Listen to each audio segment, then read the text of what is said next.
1996, a street fighter from Brazil stepped into a cage in Alabama for a bare-knuckle fight against a Russian Sambo fighter called Oleg Taktarov. Taktarov was a former Ultimate Fighting Tournament champion and outweighed the Brazilian by 40 pounds. He'd never been knocked out.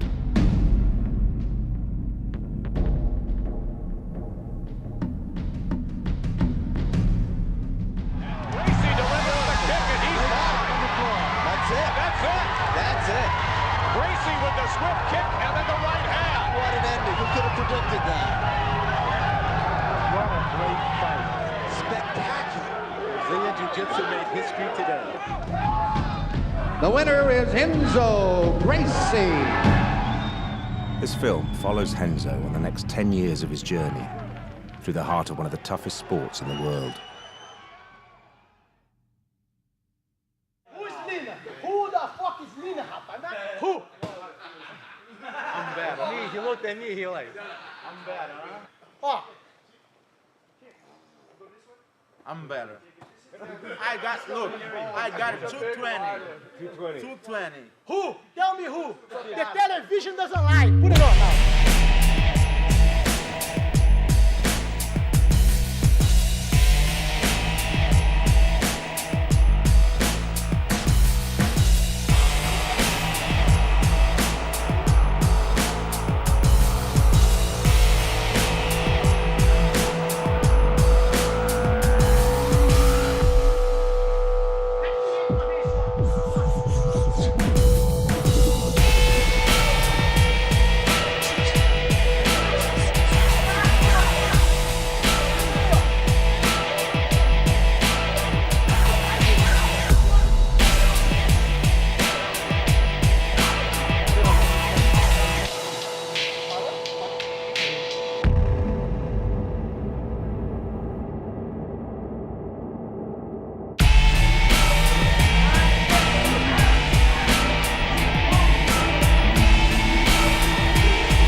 They don't want to fight.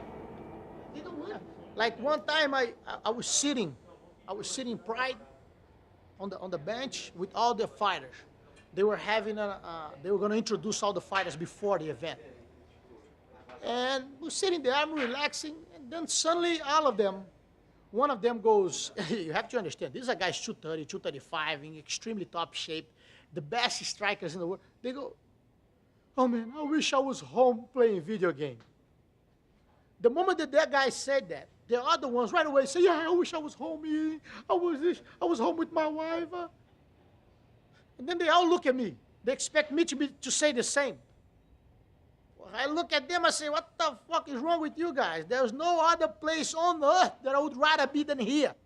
Well, I want to be on that ring to see what's going to happen. We're going to battle now. And I couldn't believe that they were actually there, but they didn't want it. They were there for the money. They were there to become a little famous or to build up their name. I was there because I think that was important. That was a way to extend the history of my family, not for the gains that the personal gains.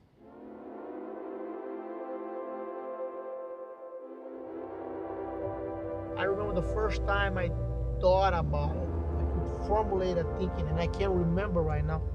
I thought that I would be a fighter, and not just a fighter. In my head, I would be a jiu-jitsu fighter, a no-rules fighter. I would be fighting Vale Tudo. That was, in my head, that was set, I believe, since the 5 years old. My whole family were fighters. They have been developing their fighting style for nearly 100 years now. It started with my grandfather, Carlos Gracie, and his brother, Helio. And my father continued this long tradition. He was the wild one of the family. I guess that's what I got it from. At 16, he fought his first no-rules fight against the Brazilian national capoeira champion. He choked him into submission in under 4 minutes. My father was a revolutionary during the military government in Brazil. And, he was in the fight against the government, trying to put the military government down. In 1964, the Brazilian military seized power from the left-wing government of João Goulart and remained in control for 21 years. During their rule, Renzo's father, Renzo Gracie, was one of 200 members of an underground resistance movement committed to overthrowing this military dictatorship. In the early 1970s, the entire group was rounded up by the military police, brutally tortured, and killed. Hobson was the only one whose life was spared, as one of his jiu-jitsu students was a high-ranking member of the army who put pressure on the military police not to kill him. So after 3 months of torture, he was the only one set free. My father never talked too much about that. Like, he never brought that up, and I never asked too much too. Only when I was 11 years old, I asked him. I said, "Dad," because I couldn't. I always try to learn through somebody else's experience. So I asked him, "How is torture? Do they really make you tell the truth, or can you put up with it?" My father said, "It's very difficult. It's very difficult to put up with. They do things that you can't imagine, and you end up telling the truth, you know." But he goes, but at the same time, he looked at me very seriously. He goes, "But there's people who never folded, who it doesn't matter what kind of punishment they give to them, they won't tell what they need to know, and they get beat until they die." So I asked him, "Dad, did you watch this?" He goes, "No, but I could hear every day. They make sure that all of us hear everything that was happening, you know." And I was 11 years old when my father told me that. And I remember that I saw so much admiration in my father's eyes that my father never realized, but on that day, he made me one of those men, you know. I have my father in the highest place a man can have another in. And I would die before I could disappoint a belief that he had. So he made me strong, and he made me believe that what you believe is more important than anything else, you know? It's more important than actually your life or everything that you have.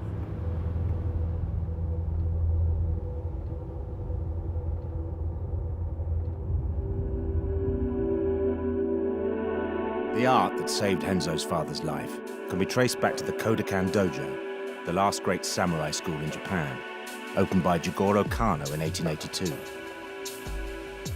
In 1904, his top student, Count Koma, left Japan. For 13 years, he traveled the world in order to prove the effectiveness of his jiu-jitsu through bare-knuckle challenges.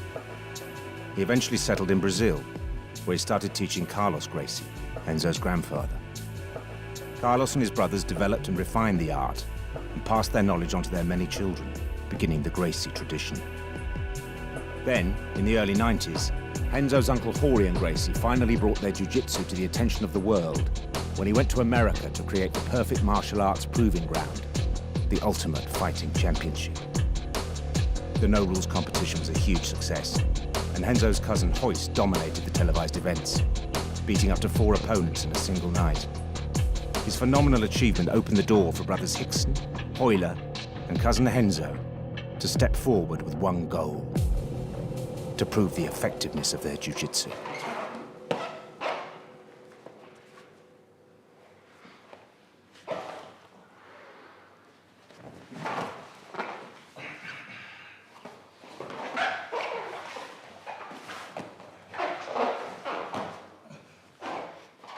So jiu-jitsu was based in developing how to play from your back, how to fight from your back. So you would use your legs and arms like was only one thing, like everything was an arm, everything was a hand. You use your feet as hands.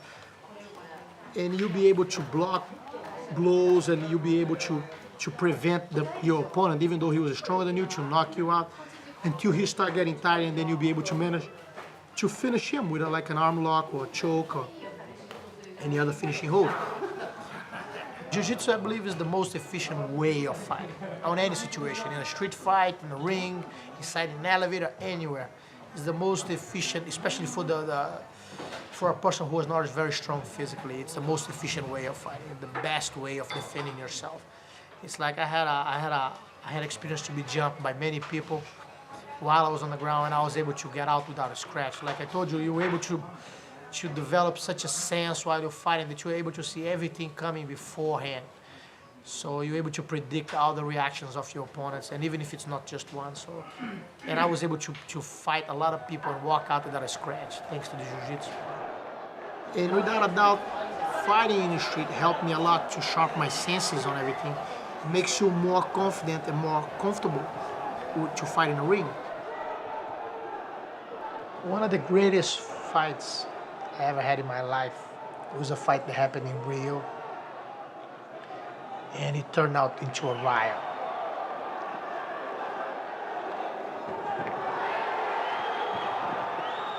It's an old rivalry between me and Eugenio Tadeu. He's a luta livre champion, and we fought. One of the best fights ever. It was one of the best because I beat the crap out of him through the whole fight, but I couldn't finish him. He had oil all over his body, and he was slippery more than a fish. And the floor was made of a vinyl, so it's wherever his back touched, I could not find ground there again. You know, like it was completely. It looked like those gel fights that you see women doing on TV.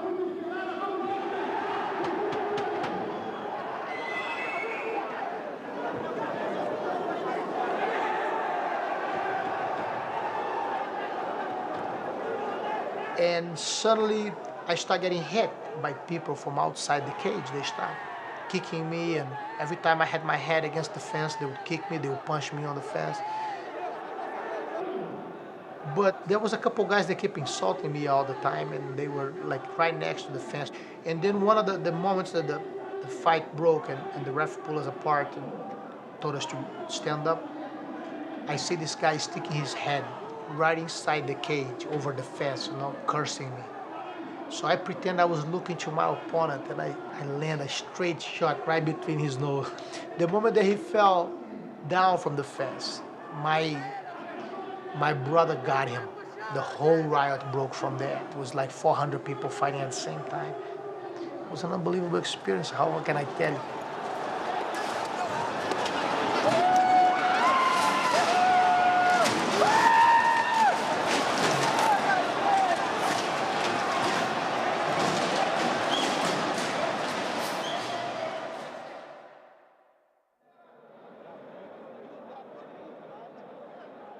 The riot was broadcast on news programs throughout America and was more negative press for the sport, which had recently been banned from cable television following a campaign by Senator John McCain, who labeled it human cockfighting. Renzo was exhausted after the fight and only had one day to recover before heading off to Japan, where in just 2 weeks his dream of fighting in the birthplace of jiu-jitsu would finally be realized.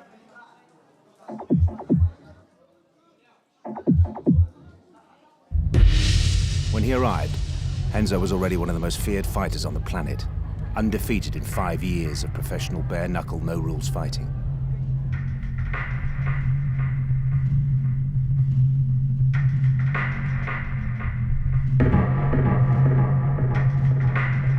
The Japanese organizers had learned valuable lessons from the difficulties plaguing the sport in the States and were attempting to gain respectability with the introduction of new rules and restrictions. Thin regulation gloves would now be worn.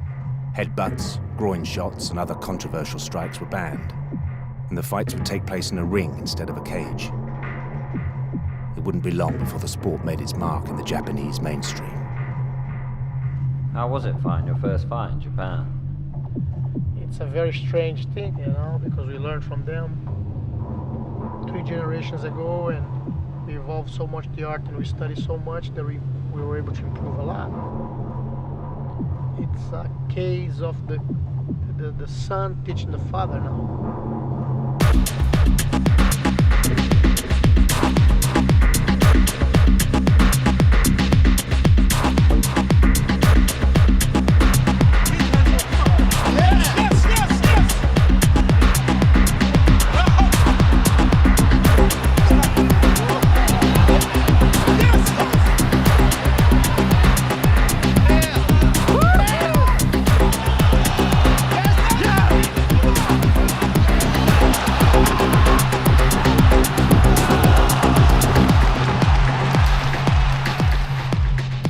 Enzo dominated the fight but had problems adapting to the regulation gloves, and he couldn't finish Shoji. The fight was declared a draw. Enzo was disappointed, as he'd hoped to put on a good show for the fans, but he would have 5 months to train and adapt before his second fight in Japan. On Pride number 2, I fought Sanai Kikuta, a very tough Japanese guy, and they were bringing him up to Pride, believing that he will be the next big thing, you know. The fight was no time limit, rounds of 10 minutes until someone gives up, you know. I weighed in 173 pounds. That was my weight. The Japanese, we never saw him weighing in, and they say he was 200 pounds. The moment that I clinched with the guy, I was amazed by the strength that the guy had and the difference of weight too. I knew that guy wasn't 200 pounds, you know. He was at least 225, 230. After like half an hour of fight, and I remember the only thing that I thought about it was, I want to see how this guy is going to make me give up. I'm going to be fighting here until the next day. I don't give a damn. I hope the people in the crowd brought a pillow, because they sleeping in the stadium, you know. When you're actually fighting a long fight like that, 50 minutes, 1 hour, I fought 1 hour before, every single cell in your blood tells you to give up and leave. But that's when a strong heart and a strong mind keeps you there, you know, keeps you strong. Like, I remember every time I thought about leaving that fight, I made fun of myself, and then I pushed my body again. I start imposing the fight against my opponent, because the body needs to know that every time he wants to leave, he's gonna have to work harder. So you better shut the fuck up, motherfucker, you know?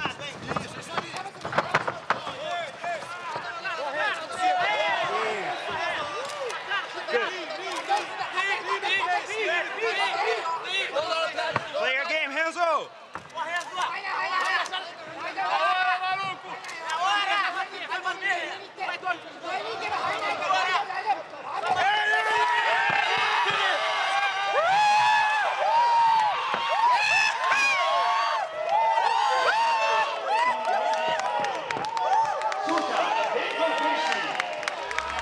You know, you're growing spiritually right there.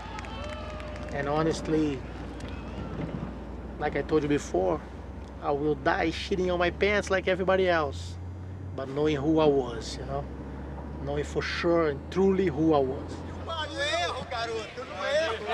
The fight lasted for 51 minutes, silencing the 6,000 attending fans. Enzo's victory maintained his family's undefeated record in sanctioned mixed martial arts fighting. The Gracies had become the bad boys of Pride, and the Japanese fans pined for a hero who could beat them. He arrived in the form of Kazuchi Sakuraba. The first to lose was Royler Gracie. Although the end was controversial, as Royler didn't tap, the upshot was simple. Japan had found their hero.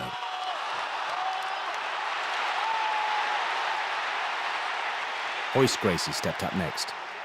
Although he fared better, with the fight lasting an incredible 90 minutes, he too was beaten when Sakuraba broke his foot with a low kick, and his corner threw in the towel. So, on the 27th of August in the year 2000, Renzo stepped up to defend the family name. At the time, it was said to be the biggest fight in mixed martial arts history.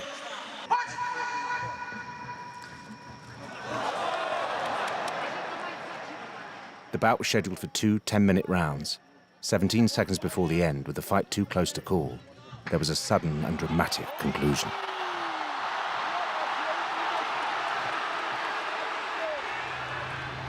"17 seconds to finish the fight, I was caught in an arm lock, and I remember I had plenty of time to tap, and I was just laughing. I said, that won't ever happen here. And I had my arm broke. My arm actually came out of the socket, and it was an ugly scene to see, you know. And it broke the head of the bone, and as the referee stopped the fight, and everybody's in shock because it looks very ugly, like your elbow is actually out of place. It's like, and I left, I get my arm, I put it back and went back out again by itself. I put it back again. And then I stood up and I shake my opponent's hand and I congratulate him for his victory. And for the whole time I was smiling and laughing and making jokes. I'm sorry. And I remember people, like, by seeing me, they were like, oh, this, what happened? It's not hurting? And they believe by being so bad, the fracture, the way that it looks, the pain was gone. There was no pain at all.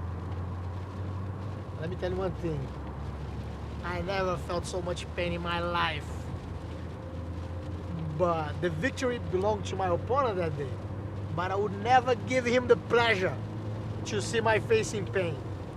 You know, so I paid them with a smile, and I just walk out of the ring until the locker room.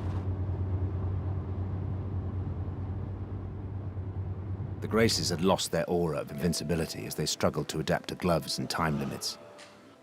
Renzo knew that they would need to further refine their style of jiu-jitsu if they were ever to regain their dominance. The next Gracie stepping forward to test their art will be Renzo's younger brother, Ryan. My brother Hyatt, Jesus Christ. Everything that I did in my life that brought trouble to my parents, he gave them at least 4 times more. You tell the stories, people think you're lying or that you're exaggerating, but they're all true, you know? This footage was shot backstage after Renzo's last bare-knuckle fight in Brazil. Ryan had been in the middle of the riot for 20 minutes, fighting all comers despite getting shot at. Not even his father, in the blue shirt, could calm him down. Ryan's entry into the mixed martial art world was as intense as his life. He won his first fight in Pride in dramatic fashion, quickly made a name for himself. When Renzo lost a highly controversial points decision to Shunga Oyama, the promoters decided that Ryan should be the next to face him. So he headed to his brother's New York academy to get ready. My brother Ryan he was always looking forward to be the one sitting on the head of the table, you know?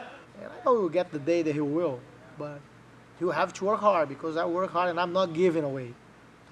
So every time we train, even though that day I was dead, and he was like, let's train, we go slow, we go into a slow pace. I said, no man, I'm too tired, I don't feel like it. Grab someone and go roll.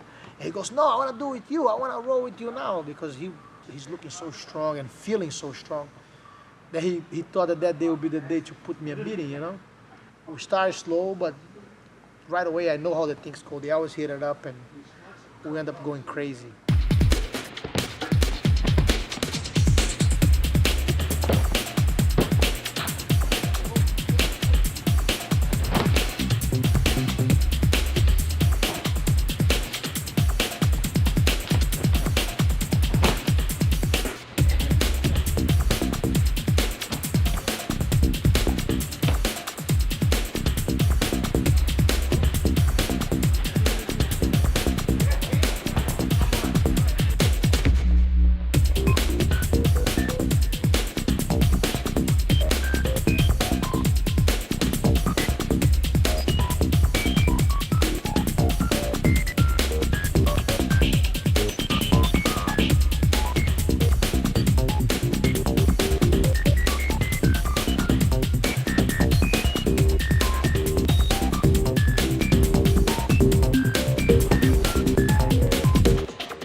And the funny thing was I was so tired that day that I was feeling sick for like 3 days after that.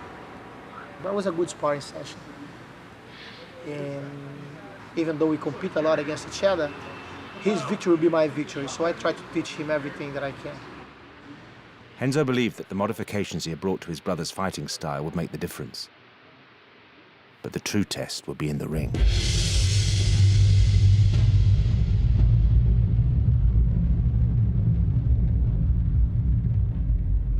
Shungo Oyama had been accused by the Japanese media of running from Renzo and just fighting for points.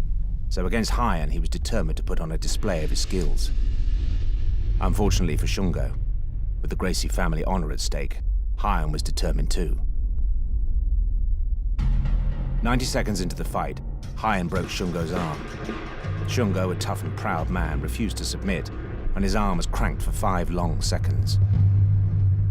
Eventually, the ref pulled them apart, and Heian's first reaction was to lift Renzo onto his shoulders and parade him around the ring, dedicating his victory to his brother's teachings.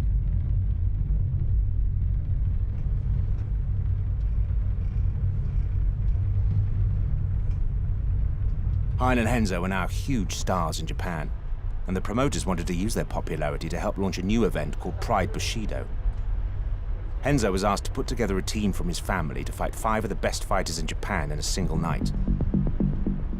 With himself and Heian already in place, the team was completed with the addition of his cousin Rodrigo, his cousin Daniel, and finally his other brother Ralph.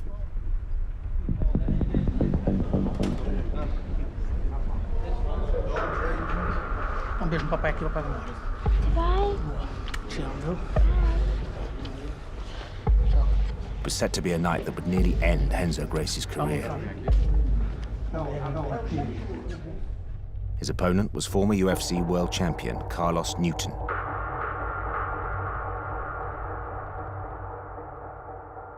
It was a close fight that went the distance.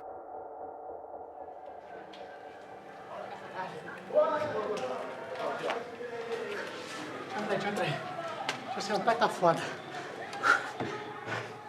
Ah, mozão. Caralho.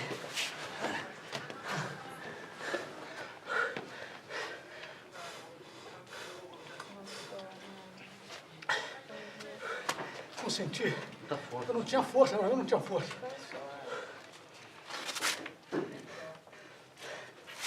Cansou, Caralho, cansado.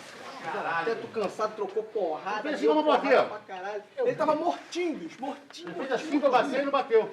Pô, tu vai ver depois na fita, tu vai ver, só que cansou um pouco, foi só isso. Agora você empate. Na hora que eu dei a joelhada nele, meu joelho saiu do lugar. Pegou. Saiu. Já estava cansado.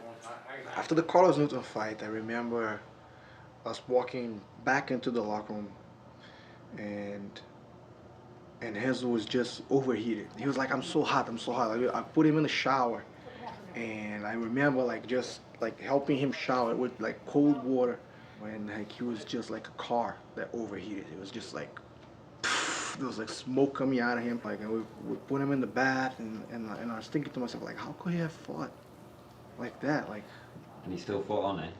yeah, he still fought on it. Yeah, no, he still fought on it.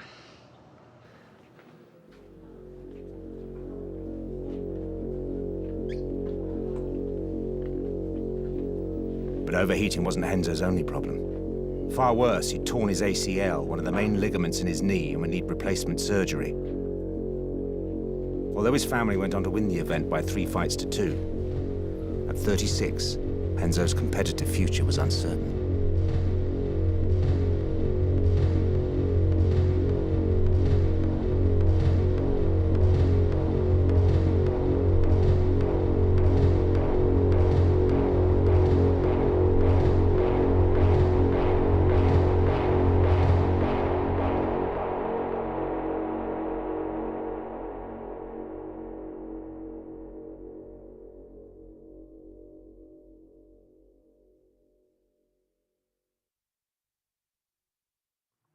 Lá mesmo, Federal, não tem jeito. Correu do jogo, né? Acho que é teu? É. 1, 2, 3, 4, 5, 6. 3, né? Porra, I gotta give Renzo a break, rapaz. Às vezes esse é o Cagando pra caralho. A guy who has to count, if he beats me, I kill myself. Porra. In the months that followed, Renzo could only sit back and wait for his injury to heal. Caga pra caralho, hein? I'm not winning. I'm humiliating. Regular customer. Não posso, eu queria martelar, não dá? Regular customer. Não pode. Oh, this is personal. This is personal. Oh, hi. This is personal. Hi.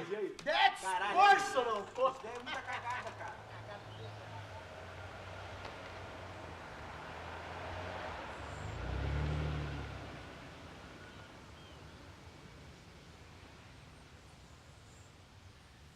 It's been 18 months since I had torn my ACL, and it's been a rough 18 months because I can barely do nothing. I can train. I can barely teach, you know, and it's just been sitting around.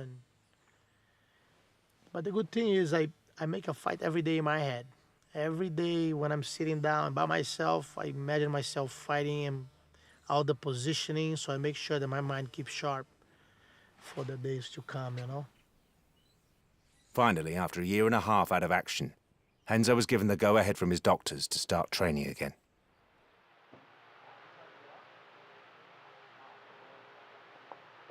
To start training, it's always the worst. It's so much suffering, and your body can never follows your head. Like, you always think faster than actually you can do it. You know, you see the things there, but you can't get it. It's really a pain in the butt. But I honestly have been to that before. I was shot when I was 16, and it took me like a year and a half to get back after my femur was broken, you know, and it's just you take one day after another, and it's just a matter of time before I'm in shape again, my body's tuned up, and I start building up the most important, the confidence to be able to pull out the tricks that we were doing before, you know. This time I fucked you up. And the problem of being so long without training is the Abu Dhabi competition, the grappling competition will be in 6 weeks. So I have no option. It's just hard work, and I don't believe my body will be as fast as it should, or as tight as it should. But you know, I'm not a magician, but we always have an ace in the sleeve. You know, you know how that works. The Abu Dhabi World Submission Wrestling Championship was set up by Prince Tanoon, a wealthy royal from the United Arab Emirates, to indulge his passion for jiu-jitsu. The event allows all the submissions of jiu-jitsu, but no striking. Renzo had entered every event since its conception and won twice. In 2005, the event was held in Long Beach, California. In the first round, Renzo was drawn against one of the tournament favorites, Pablo Popovich.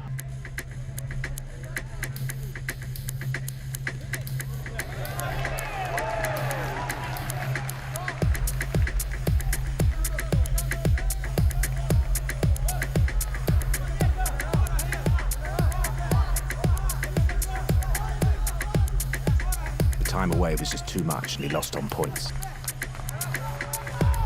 But despite this loss, the event was still a huge success for Renzo and his family. While getting himself back into shape, he'd also been training two of his younger cousins, 19-year-old Kira Gracie and 23-year-old Roger Gracie.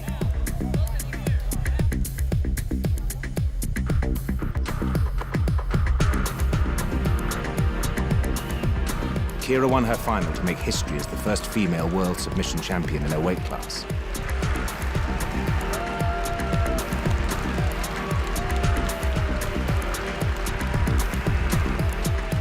Roger also won his weight class and then progressed to the open weight division, where he submitted everyone.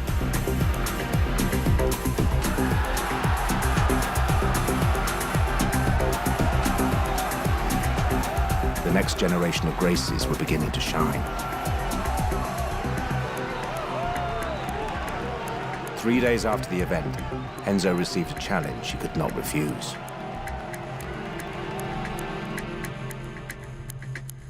I received a phone call from the president of the Rumble in the Rock in Hawaii to fight in an upcoming event that they were having, and he was inviting me to fight his son, BJ Penn, a very tough jiu-jitsu fighter. Calling BJ a very tough fighter was an understatement. At the time, he was considered by many to be the best pound-for-pound fighter in the world, and the televised fight was taking place on his home turf of Hawaii. The introduction of similar rules to the Japanese events made the sport more acceptable to the American establishment, and was back on cable television and growing day by day. Renzo would only have 8 weeks to prepare for this. His first fight on American soil for 9 years.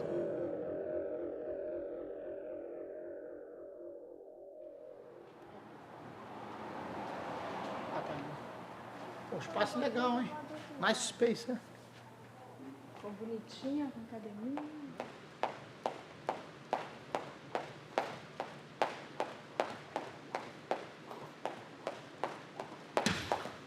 BJ is an amazing fighter. BJ started training with my brother Half, and like Half's school is very tough, very fighting oriented. Like everybody in there, it's just looking to fight. And BJ he really excelled on my brother's school. Like I remember every time my brother called me, he would talk so proudly about this student that he had, an unbelievable kid that had unbelievable wrestling skills, very good boxing skills, and his jiu-jitsu was becoming amazing. BJ was your student for years. What do you think about him fighting Renzo? He's a trader motherfucker. That's what I think. Yeah, fuck. What you think? A guy that trained with you for he didn't train like 1-2 years with me. He trained like a while. Yeah. Now the guy challenges the family and shit like that. They don't deserve my respect.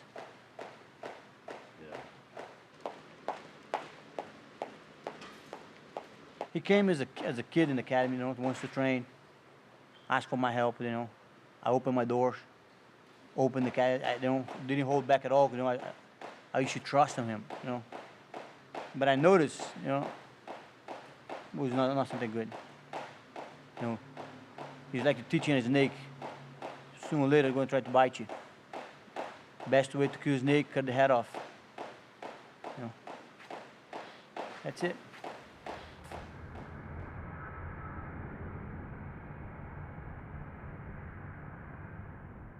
Let's go inside.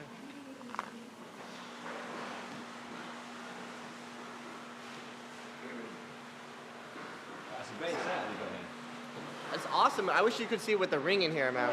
Awesome. It looks awesome. Ring, cage. You can have all the people doing, whoever's fighting in a ring, training there, whoever's fighting the cage here. You got the bags, and then at the same time, David Camarillo, Ralph Gracie's #1 black belt. He's in here teaching. Did you train under Half as well? Yeah, I got my black belt from Ralph. Yeah. And do you teach yourself these days? Yeah, I try not to teach too much. I don't like to give away any of my secrets. Nah, I like to be more like a student or training partner. So I always have black belts in here, just teaching all the time, and I'm just training. Okay. So I don't teach too often, but I'm here every day if anybody want to ask me a question about jiu-jitsu or whatever.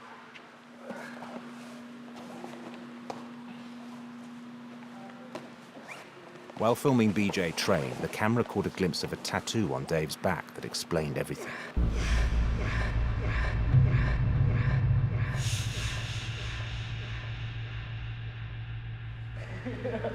How did that look? Can I just get a shot of your tattoo? No. Okay. Thanks. Come on. It's gonna change anyway. So can I ask you, do you feel a little... to me it's quite strange seeing a Half Gracie tattoo on your back and you're... It's gonna change anyway, doesn't it? No, but I mean you're training a guy to fight his brother. We used to train together, and it's a long history. He always told me from when I was a blue belt, I'm going to train you to fight Half one day. That's not true. I mean, me and B have been friends forever, and I supported him when he did his thing, and it's just kind of, I'm here because of that. I'm here to support him again, and it just so happens he's fighting my instructor's brother, our old instructor's brother, and you know what? It's going to be fun. It's going to be a nice day. Yeah, it's the way it is.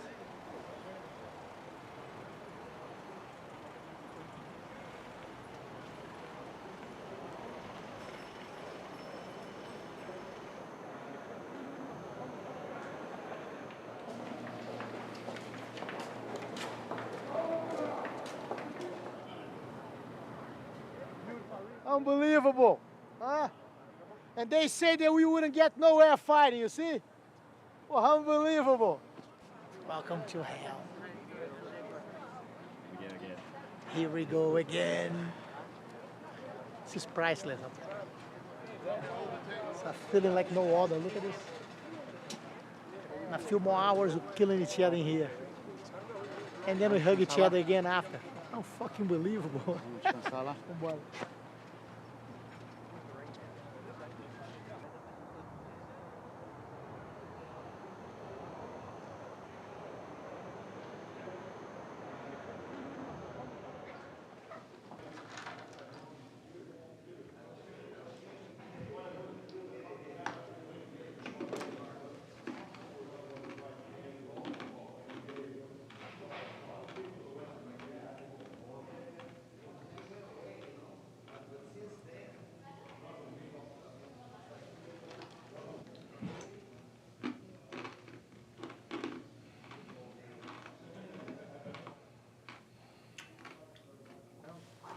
What makes you want to step in the ring with somebody, with the person that everyone considers to be one of the best fighters in the world?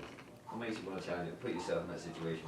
Which could go end up in the wrong way. Could cause you pain, what makes you? I'm really stubborn, and I believe in myself above everything else, and I believe on the art that I represent. I believe in the jiu-jitsu. There's no better way to prove yourself and to prove your art against the best. So since they claim he's the best, that's the place to go. He stands 5 feet 10 inches tall and weighed in at 185 pounds. Fighting out of Rio de Janeiro, Brazil, please welcome Renzo Gracie. Please welcome the former UFC welterweight champion of the world, the prodigy,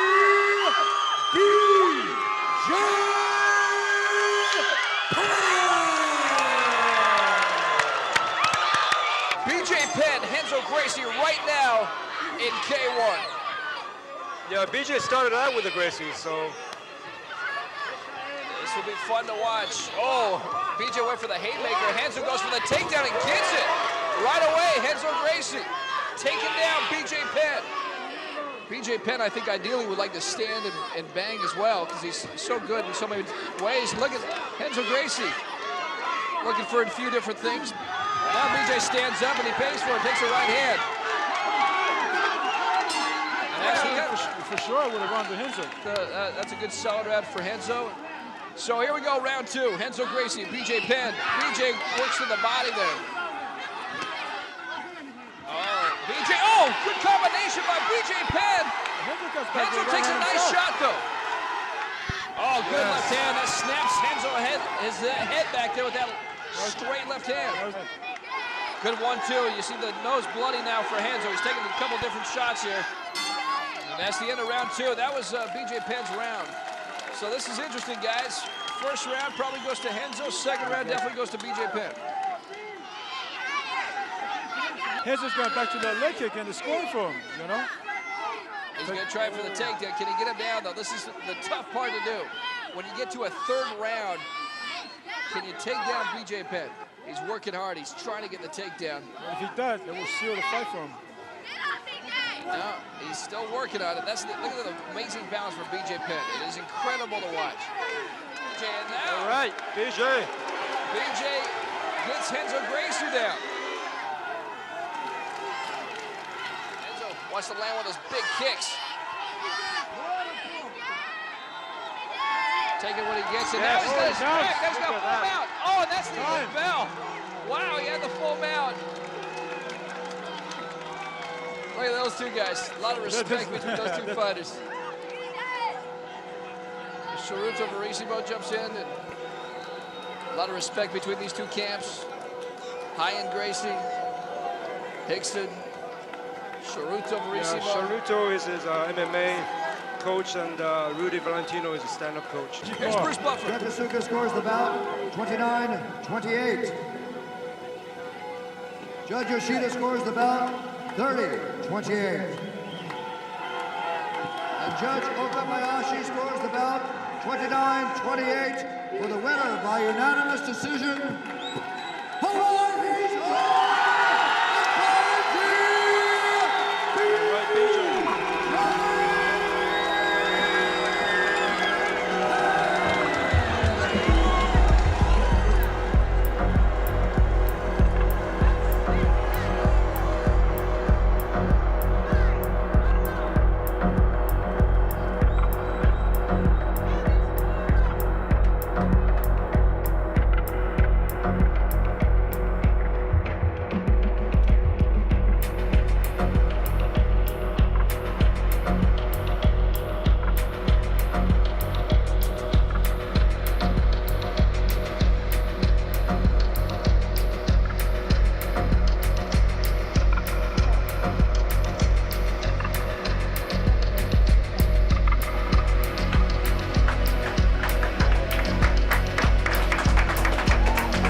Getty, take a look at this face. If I end up my career without a face like this, I wouldn't be considered a fighter. This is the picture that I'm gonna take now inside the locker room and show to my grandkids in the future. You see, when I bite, my teeth don't match. This is an unbelievable feeling. Look, I'm gonna say it again, it's better than sex. Yeah. Everything that I am, like Johnny Cash used to say out of Folsom Prison, I owe to my father, because he was the motherfucker who gave me the gravel in my guts and the spit in my eye, because he was the one who gave me the Gracie name. Thank you, Dad. Love you.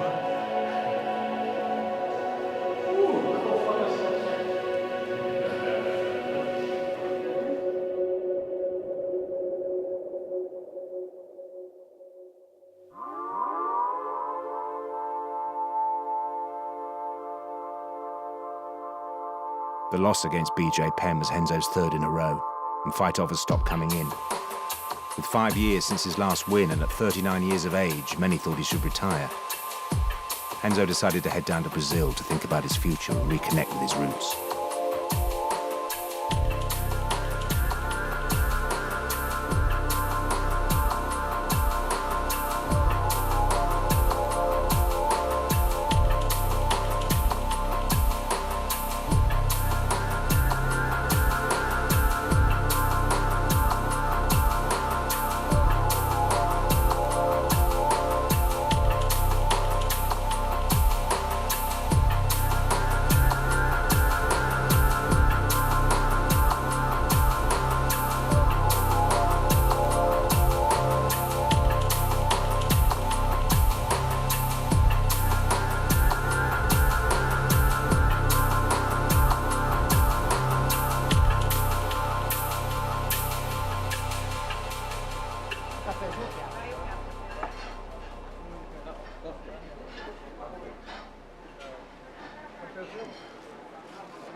Getting. Poor old lady here, very gentle. She's the one that used to wipe my butt when I was a baby. She took care of Renzo, Ralph, and Haya, can you believe? And the worst of all, my sister Flavia. She's the worst of us four. While I was growing up, someone would hit me in the head. My father would not even get out of his chair. She would take care of the business right away. The most powerful right cross that I have ever seen in my life. Once it lands, look at this gentle hand.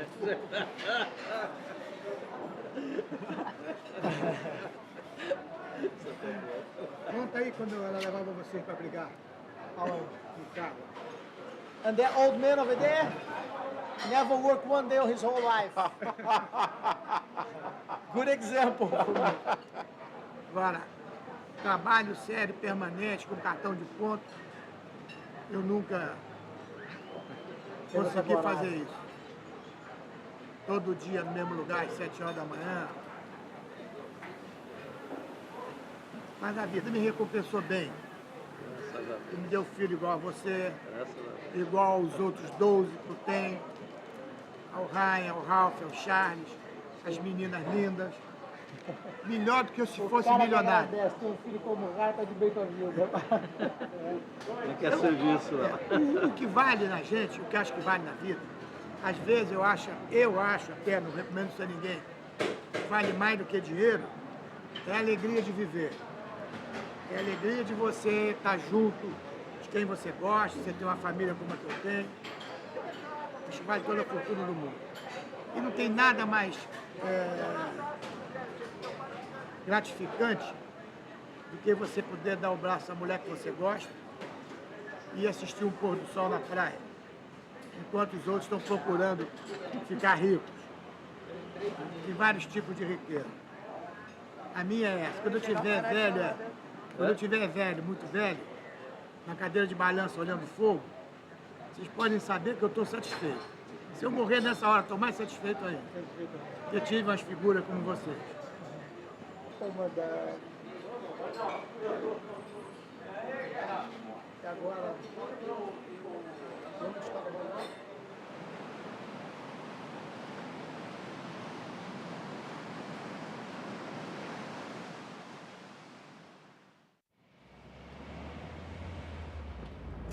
We grew up here. You could do whatever you want. The police would never come when they call it. So it was wild and nice. Freedom. So how did it all work with? I mean, was there a lot of crime here? Was there a lot of? It's quite a violent society. Oh yeah, it's not violent. It's intense. Violent is people bomb some other countries and kill kids, and this is my friend. This is freedom to do what you want. Someone bother you, you just beat the crap out of him. Someone drive you nuts, you can do whatever you want. And you can drive as you wish, you can do what you want, you have the freedom to be yourself. That's perfection. But at the same time, I hate the political system here.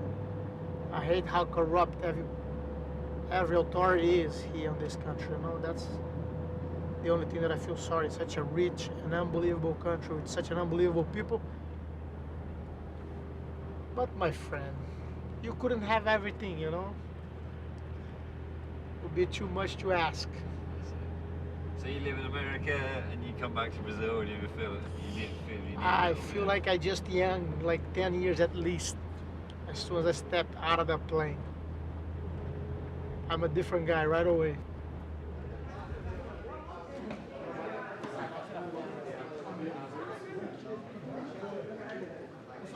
Renzo returned to where it all began, the Gracie Jiu-Jitsu Academy in Baja, a place where he and many of his brothers and cousins learnt their craft, and where his old teacher and mentor, Carlos Gracie Jr., still taught.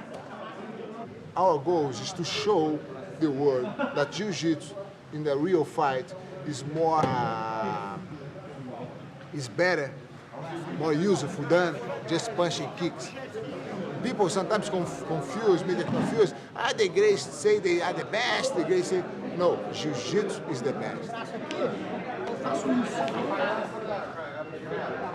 Renzo, since he was boy, is I was fighting in the streets. Every friend have a problem. Hey, Renzo, come back with me. Hey, Renzo go to the beach, fighting instead the guy. He feel comfortable. I say, Renzo, man, maybe it's time you stop to fight professional. He says me, Carlinhos, all my life I fight for free. People pay me to fight. When they still pay me, I will fight. I don't care about my age now. I don't care if I'm getting old or not. Man, he loves fight. Yeah? Let him fight.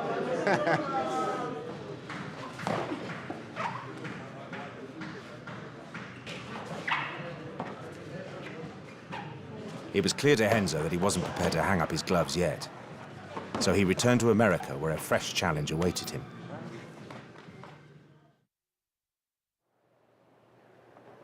The sport of mixed martial arts was gaining momentum in the US, and many new organizations were being formed. One, the International Fight League, promoted a new concept where teams of 5 fighters would battle it out over an entire season until one team emerged as champions. The teams would be picked and coached by the legends of the sport, and Renzo was an obvious choice. The IFL was also planning to put on super fights between well-known or up-and-coming fighters. One of the first featured Daniel Gracie, Renzo's cousin. Daniel was always the elephant of the family. Like, it's the mild-mannered guy and always huge, with the sweetest personality ever, you know, good-looking kid. The girls always love him. Life always smile at him, you know, and so he never worked hard for nothing. Never liked to train too much. He was more like would be the perfect playboy. So he's normally the guy who worried me most, because when you don't have the will to conquer the pride, it's difficult to do good in life, you know. But I always made sure that he was under my umbrella, and I was always, when he tried to fall back behind, I would tie a rope on his waist and drag him with us. Aí, porrada, agarra na perna, vai pra baixo. Puxa essa merda, rapaz. Joga na cara dele. Essa tua cambalhota aí, tu pega e enfia no cu essa porra, que isso aí não vale de nada, bicho. Cambalhota de merda é essa, rapaz? A última, vambora, Daniel. Quero ver quem é que vai acertar essa. Vambora, Daniel.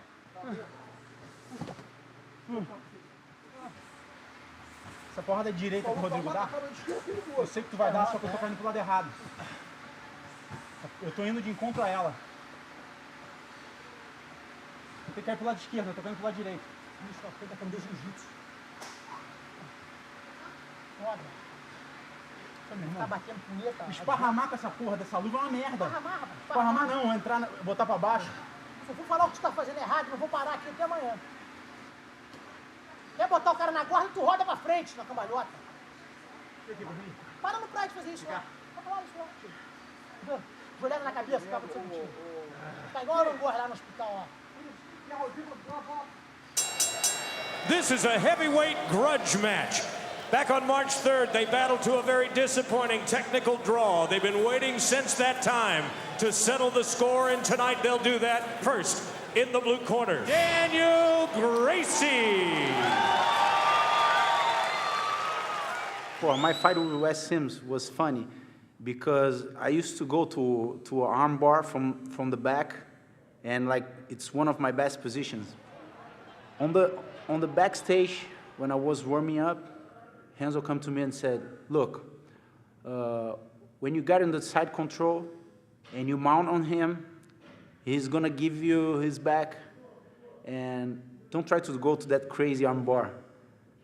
I said, "Okay, what I'm gonna do? Choke him." On the fight, I get in the side control, I mount on him, he turned his back, and for 1 second, I thought about the arm bar, and then I remember Renzo told me like, "Don't go to the crazy arm bar," and then when I put my arm around his neck, I said, "Fuck, I choke him," and then I get the real neck choke, and I put him to sleep, and I just realized that, you know, what I was thinking, it's right. Renzo is the best coach ever. He told me what Wes Sims would do it before the fight. You know, it wasn't on the time of the fight, it was before. So it's unbelievable, the vision that he has, you know, when he's watching you on the ring, it's something unbelievable. I guess it's something spiritual, you know, like it's not from here. Shortly after Daniel's fight, Renzo was contacted by the IFL, who asked him to assemble a team to take on the mighty Miletic Fighting Systems, the most successful fight team in the country, run by two-time UFC world champion Pat Miletic. Headlining the event would be a fight between the two veterans, Pat and Renzo, with Pat the heavy favorite to win. You know, here in the Midwest, we don't have any distractions.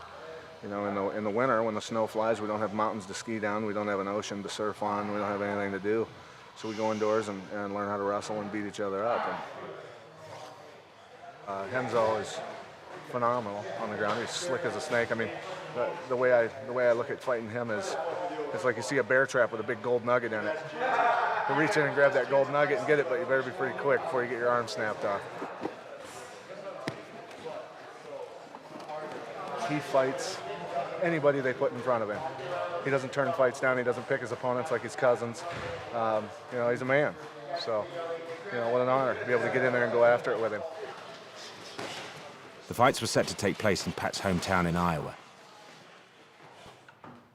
Renzo's team had been picked from old friends from Brazil and fighters from his academy in New York. At 155 pounds, Marcio Feitosa. Márcio Feitosa. Look at this. Look at this. Have you seen the movie Alien? Have you seen this?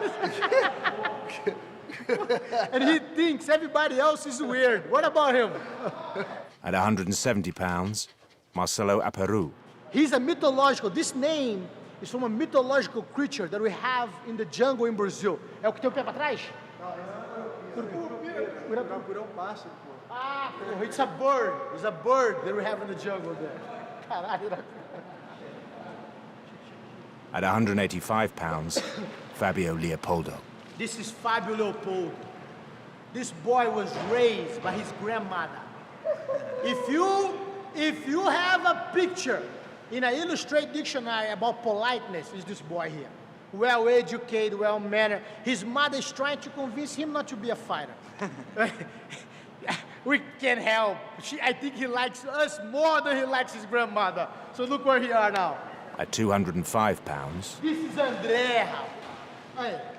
André Guzmão, pô. This is, pô, underwear hanging out, let me tell you, pô. This is one of my best guys in New York, pô. We came to clean the house. And not only this, but he's an unbelievable master of capoeira, the Brazilian fighting art. Uh-oh. Banana way! Banana way! This guy is 220 pounds. He can jump like a monkey, my friend, like jumping from one side. You not even see him moving. and at 265 pounds, Brian Vittel. This is little Brian, a malnourished American guy, raised and fed on American pure milk. Look at this, goddamn, 300 pounds.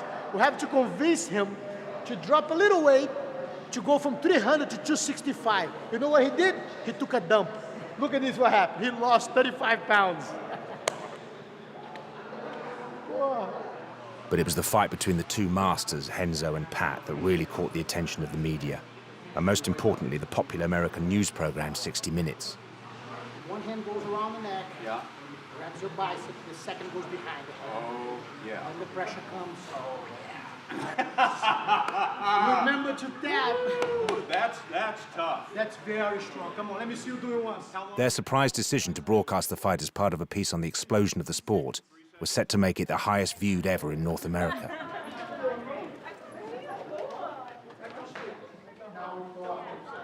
Party time. Tu, bicho, tu tá aí, caralho. I thought he was gonna be late. After so much harassment, I leave you alone. Thank you, we will. Ladies and gentlemen, welcome to the Mark of the Quad Cities.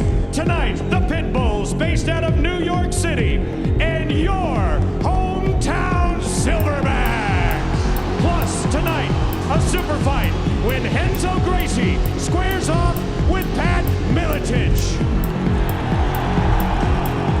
The road to the IFL World Team Championship here in Moline is underway. Barnabas working on, Barnabas almost down, and Barnabas is on his back. And Vitasa going to work now. That's what he needs to do. We get ready for round two, and Vitasa impressive so far. I would say that Marcio is in control here. Oh yeah, I would be Vince is stronger also now. Yeah. Third and final round coming up. Mark Malashevsky has never lost an international fight league bout. May be in trouble here. And the fight will probably go to the ground. Good sprawl there. There's the possibilities for Vitasa. But the last round was for Mark Malashevsky for sure. Ladies and gentlemen, we do have a split decision for your winner, Mark Malashevsky. They robbed you. That's what happened there. He's going for the ankle lock here. It's a straight ankle lock. Markham's gonna roll up into the ropes. Markham may be in potential trouble here. No, he reverses the situation, gets it done. Look at the trot with the legs, that's brilliant. Azevedo fighting a beautiful fight here so far. 1 minute left here in round number one. Oh, nice fight. Superman punch. Markham comes in now with what he does best. The winner, Rory Markham. Round one is underway. It's scheduled for 3 4-minute rounds. Remember, Ryan McGivern have never lost an IFL fight. He wins this one. Silverbacks clinch it. McGivern beating up Fabio Leopoldo in the corner. But McGivern could be in big trouble here. McGivern is really does. McGivern loses for the first time. I'm telling you. I'm really looking forward to this fight. I think this is going to be a very explosive fight. But nice movement back and forth. Nice takeout defense too. Guzmão coming out aggressive with a ground and pound. Big shots by Guzmão right away. Andre taking advantage. The guillotine. That's exactly what you said, Steve. He's so calm, but then he needs to turn it up. He turns it up. He's getting finished. It's close. It's close. It's real close. Guzmão trying to hit it. Does. With the victory, the Pitbulls have tied it out. And they pour into the ring. vai dar porrada agora. Vai ter que falar que foi levado. Round one underway. Scheduled for 3 4-minute rounds, and this will decide who advances to the semifinals of the IFL World Team Championship. Rockwell in the yellow for the Silverbacks. 17 wins, 11 by knockouts. Slack here. He needs to keep everything up. Perfect. No mistakes. He said that he wanted to finish this fight with a solid head. I will see. Yeah, it looks like Rockwell hurt Brian. Oh, wait, Rockwell knocks it down. It's over. And Rockwell is coasting for the Silverbacks. The Silverbacks advance with Rockwell's knockout. One punch. Unbelievable.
They are standing here at the Market Quad Cities, and the super fight is on. Round one of what's scheduled for 3 4-minute rounds.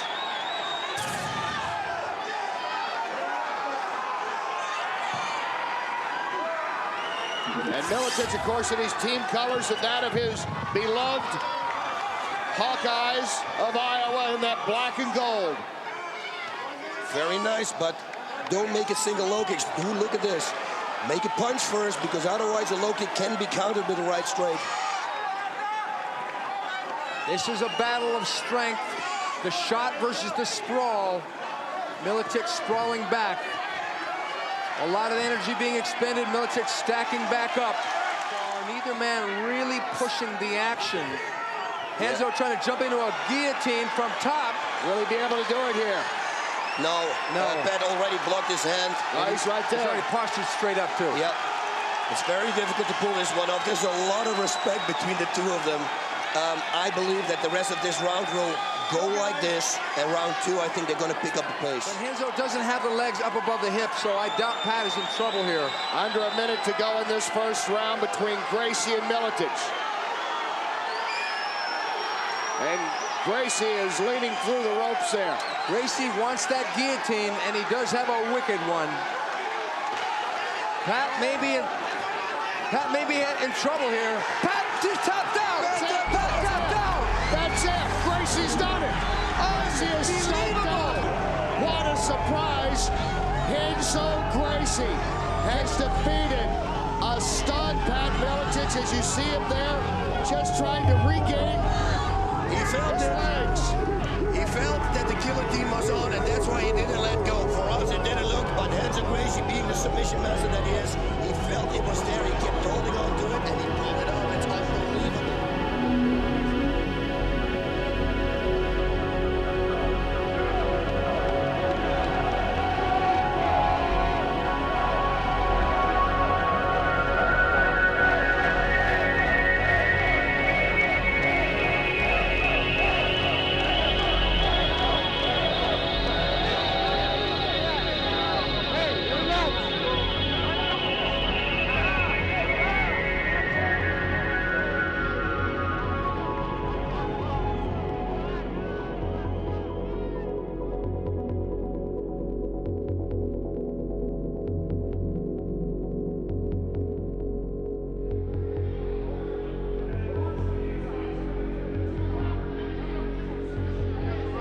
went for that? Yes. Did you think, what the hell, let's just go for From the beginning, yeah. Because you drove, I pushed. Then I walked, but you defend. Your mistake was you should have put me down. Because was defending. I didn't want to go to the ground with you. Yes, motherfucker. Big time, porra. Thank you, man. Thank you, man.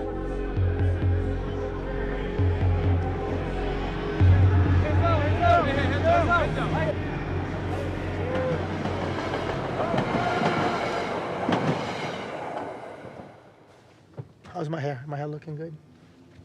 I guess. Huh? Caralho, good looking motherfucker. Hey, I don't know if I ever told you, but my mother, when I was born, she said that I was so ugly that she wanted to return me. She goes, "This is not my son." Can you believe? I told her I'm the ugly duckling. Look at now I'm a swan. Can you fucking believe? Let's go work out.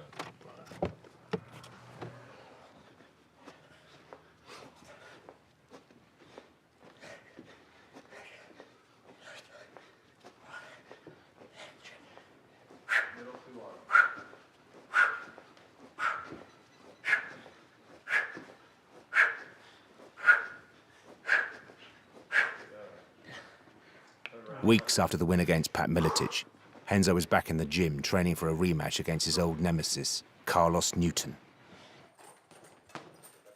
Renzo, why do you keep going? You're nearly 40. People are saying that you should concentrate more now on being a coach than a fighter. Come over here, I'm gonna read something for you.